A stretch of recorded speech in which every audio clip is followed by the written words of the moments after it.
So Lavanya గారు, కిషోర్ గారు ఇద్దరు కూడా మీరు ఇప్పుడు ఆవిడతో పాటు మీరు కూడా సగం జర్నీ చేసినట్టే డెఫినెట్గా. లావణ్య గారికి మరి ముఖ్యంగా ఇన్ని మూవీస్, షార్ట్ ఫిల్మ్స్ అన్ని చేస్తూ వస్తున్నారు కదా, మీ ఫేవరెట్ హీరో ఎవరు? కిషోర్ గారు మీ ఫేవరెట్ హీరో ఎవరు? కిషోర్ అయితే నేను చెప్తా, ప్రభాస్ అండి. అరే ఇక్కడ కూడా మీ డామినేషనేనా? అడగండి, చెప్పనివ్వండి. సరే ఓకే చెప్తా. తనకంటూ ఒకప్పుడు అప్పట్లో ఉదయ్ కిరణ్, ఇప్పట్లో ఎవరు లేరు. కిషోర్ గారు అక్కడ అయిపోయింది. ఉదయ్ కిరణ్ దగ్గరే ఆగిపోయారు నేను. బట్ అందరు ఇష్టం అంటే లైక్ వాళ్ళ యాక్టింగ్ వైజ్ కాబట్టి నాకు లైక్ ఆల్ యాక్టర్స్ లక్కీగా చాలా మంచి యాక్టర్స్ ఉన్నారు మన దగ్గర.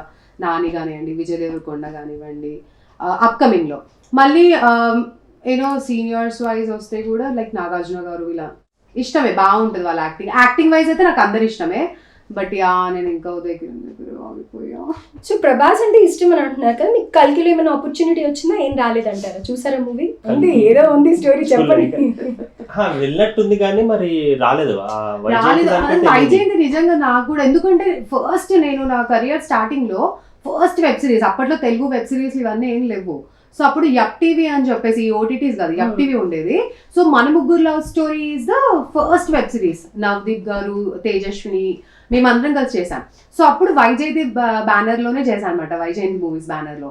దాని తర్వాత ఆ టైంలో మహానటి, అంటే వాళ్ళు ప్యారలల్ గా జరుగుతున్న టైంలో మహానటిలో ఒక చిన్న బుజ్జి రోల్ ఇచ్చారు.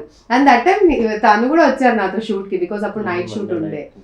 సో వాళ్ళ తర్వాత అంటే బేసిక్గా తెలియట్లేదు, బికాజ్ నేను అనుకున్నాను, ఎన్నోసార్లు అనుకున్నాను వైజయంతిలో ట్రై చేద్దామని, కానీ బట్ ఆ స్కోప్ దొరకట్లేదు. దొరుకుంటే బాగుండేది, ఎందుకంటే ఐ వాజ్ లైక్ మహానటి తర్వాత మళ్ళీ అలా ట్రావెల్. ఎందుకంటే ఇప్పుడు దాకా నేను వర్క్ చేసిన productions almost touchwood like 2 times 3 times వాళ్ళతో వర్క్ చేసిన.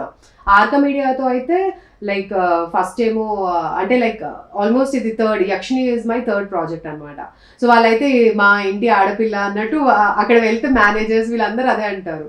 సో ఆ బాండింగ్ ఉంది, బట్ వైజయంతిలో రాలేదు. బట్ రావాలి, ఎందుకంటే I wanted to work with them. వాళ్ళలో ఉన్న ఉమెన్ పవర్ అదంతా, బికాజ్ నాకే జనరల్గా ఎన్నోసార్లు అనిపిస్తూ ఉంటుంది, అంత స్ట్రాంగ్ ఉమెన్, ఇద్దరు అక్కచెల్లెలు బాగా చేస్తున్నారు, I have to get that అని. కానీ ట్రై చేయాలి. ఇష్టమైన డైరెక్టర్స్ అంటే ఎవరని చెప్తారు? ఇష్టమైన డైరెక్టర్స్ అంటే పర్టికులర్గా ఏం లేదు, అందరు ఇష్టము. But to be frank, Rajamouli గారిది అండ్ ఇప్పుడు నాగశ్విన్ వీళ్ళిద్దరిది బాగుంటుంది. అంటే see it's about passion for film making, అది ఉండాలి మెయిన్. సో వీళ్ళకి పిచ్చి ఉంది, సినిమా పిచ్చి, you know it's not small thing. And they have passion for bringing our Telugu film industry ఒక లెవెల్కి తీసుకెళ్ళాలి అనే ఒక ప్యాషన్ ఉంది. అఫ్ కోర్స్ అందరికీ ఉంది, every talented director has. But నాకు ఫేవరెట్ అని లేదు, ఎవరైనా సరే సినిమా కోసం పిచ్చిగా చేసేవాళ్ళంటే నాకు చాలా ఇష్టం.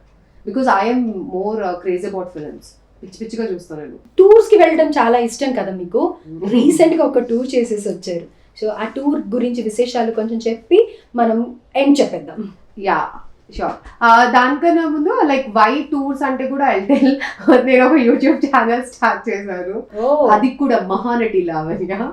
So once we started, actually అది స్టార్ట్ చేశాక మనం ఎక్కువ ట్రిప్స్కి వెళ్ళాం కదా. సో అప్పటి నుంచి మాకు కూడా అర్థమైంది, ఓ మాకు ట్రావెలింగ్ అంటే ఇంత ఇష్టమా అని చెప్పి. సో కేదార్నాథ్ వెళ్ళడం చాలా నచ్చింది అనమాట. చాలా చాలా, this is my second time I went this year. So yeah, నాకు మేము కొంచెం భక్తికి అంటే ఇళ్లలో అంత పూజలు ఏం చేయం కానీ, బట్ ఉన్న కాసేపు అయినా జెన్యూన్ గా చాలా బిలీవ్ ఇన్ గాడ్, ఒక పవర్ అనేది ఉంది అనేది. సో ఛానల్ కోసం అని చెప్పి ట్రావెల్ చేయడం జరిగిందా? ఇంకా మీరే అన్ని మాట్లాడేస్తుంటే మాకే ఉన్నాయి చారి. ఇంటర్వ్యూ తనది కదా, మేము జస్ట్ షోలో ఉన్నామంటే కనిపించడానికి. క్షమించండి, అయ్యో దీని తర్వాత నా పరిస్థితి ఏంటి? నా పరిస్థితి చూసుకోవాలి. రైట్. సో లాస్ట్ లో ఏంటంటే కనుక మీకు ఇప్పుడు వచ్చిన ఆపర్చునిటీ ఏదైతే లీడ్ క్యారెక్టర్ ఉందో ఆ క్యారెక్టర్ డెఫినెట్గా మీరు సక్సెస్ అవ్వాలని, ఇంకా మంచి రికగ్నైజేషన్ రావాలని మా న్యూస్ టుడే ప్రేక్షకుల తరఫు నుంచి మా నుంచి మేము డెఫినెట్గా కోరుకుంటూ ఉన్నాం. ఆ లీడ్ రోల్స్ తర్వాత మళ్ళీ ఒక పెద్ద సూపర్ బంబార్డ్ ఇంటర్వ్యూ చేద్దాం మనం. తప్పకుండా తప్పకుండా. ఆల్ ది బెస్ట్ అండి కిషోర్ గారు, మీకు మరి ముఖ్యంగా ఆల్ ది వెరీ బెస్ట్. ఎలా వేగుతారో అలవాటు పడిపోయామని అన్నీ చెప్పు అట్లా. సో లావణ్య గారు, మీ యక్షిని ప్రేక్షకుల కోసం, పరువు ప్రేక్షకుల కోసం ఏం చెప్తారు నెక్స్ట్ వచ్చే మూవీస్ గురించి? కానీ అంటే మొన్ననే పోస్టర్ రిలీజ్ చేశారు ఉరుకు పటేలా అని. I'm like waiting for that film.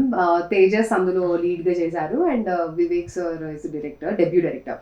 అద్రిపోయే film అదైతే. Tejas lead character. ఎస్, హుషారు తేజస్. ఓకే. సో ఇప్పుడు దాకా తేజస్ ని అందరూ గుర్తుపెట్టుకుంది హుషారు హుషారు అని అనుకున్నారు కదా, but this Uruku Patela. So మా పటేలా వస్తున్నాడు, అద్రిపోయే క్యారెక్టర్. అండ్ అందులో I really got a very good role. So I'm like waiting for that film. So అది మాత్రం నాకు తెలిసి అదే రిలీజ్ అవ్వాలి త్వరలో. సో మీ ప్రేక్షకులకి నేను చెప్పేది ఉరుకు పటేలా అనే మూవీ చూడండి డెఫినెట్ గా అని అంటారు. Yes, yes. సో ఇదండి ఇవాళ న్యూస్ టుడేస్ లో మనకి వచ్చిన స్పెషల్ గెస్ట్ లావణ్య గారి లైఫ్ స్టోరీ అంతా కూడా చాలా ఇన్స్పైరింగ్ గా ఉంది కదా. అండ్ ఎన్నో షార్ట్ ఫిల్మ్స్, ఎన్నో వెబ్ సిరీస్, ఎంత పెద్ద జర్నీ నిజంగా. This is not a easy task. ఇద్దరికి wishing you all the best and thank you. Keep watching news today. Thank you. Thank you so much.